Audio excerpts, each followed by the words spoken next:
കറാച്ചിയിൽ നിന്നുള്ള ഏറ്റവും പുതിയ ദൃശ്യങ്ങളാണ് ഇപ്പോൾ സ്ക്രീനിൽ കാണുന്നത്. പ്രേക്ഷകർ, കറാച്ചി തുറമുഖത്തിന്റെ ദൃശ്യങ്ങളാണ് ഈ കാണുന്നത്.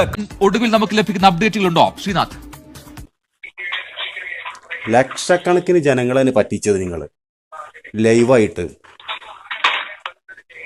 നിങ്ങളെന്ത് മറുപടി ഇല്ലേ ഇതിനൊന്നും? ഇതിനൊക്കെ എന്ത് മറുപടി പറയാനാണ് സർ? അല്ല, മറുപടി നാട്ടിലുള്ളതോ വിദേശത്തുള്ളതായ എല്ലാവർക്കും അറിയാം ഇന്ത്യ എന്താണ്, ഇവിടെ എന്ത് നടക്കുന്നു, എന്താ നടക്കുന്നത്.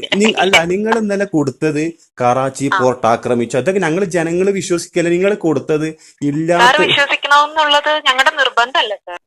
കേരളത്തിലെ ന്യൂസ് ചാനലുകൾ ഇന്നലെ ലക്ഷക്കണക്കിന് മലയാളികളെയാണ് ഒരുമിച്ച് പറ്റിച്ചിരിക്കുന്നത്.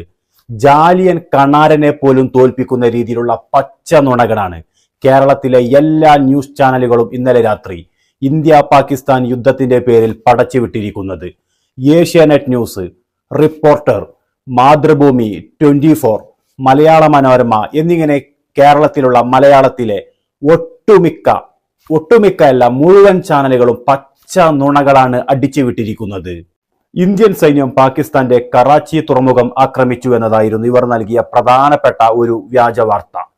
മണിക്കൂറുകളോളമാണ് ഇന്നലെ രാത്രി ലൈവായി മലയാളത്തിലെ എല്ലാ ചാനലുകളും ഇന്ത്യൻ സൈന്യം പാകിസ്ഥാന്റെ കറാച്ചി തുറമുഖം ആക്രമിച്ചു എന്ന വാർത്ത നൽകിയത്. ഇതിന് ചില വീഡിയോ ദൃശ്യങ്ങളും ഇവർ കാണിച്ചിരുന്നു എന്നതാണ് ഏറ്റവും രസകരമായ വസ്തുത. മാസങ്ങൾക്കും വർഷങ്ങൾക്കും മുമ്പ് സോഷ്യൽ മീഡിയയിൽ ഉണ്ടായിരുന്ന ഇതുമായി ബന്ധപ്പെട്ട് യാതൊരു തരത്തിലും ബന്ധമില്ലാത്ത വീഡിയോകളാണ് ഇന്ത്യൻ സൈന്യം പാകിസ്ഥാന്റെ കറാച്ചി തുറമുഖം ആക്രമിച്ചു എന്ന് പറഞ്ഞുകൊണ്ട് മലയാളത്തിലെ ഒട്ടുമിക്ക ന്യൂസ് ചാനലുകളും നൽകിയിരുന്നത്. ചാനലിന്റെ റേറ്റിംഗ് കൂട്ടി പണമുണ്ടാക്കുക എന്നത് മാത്രമാണ് ഇവരുടെ ലക്ഷ്യം. അത്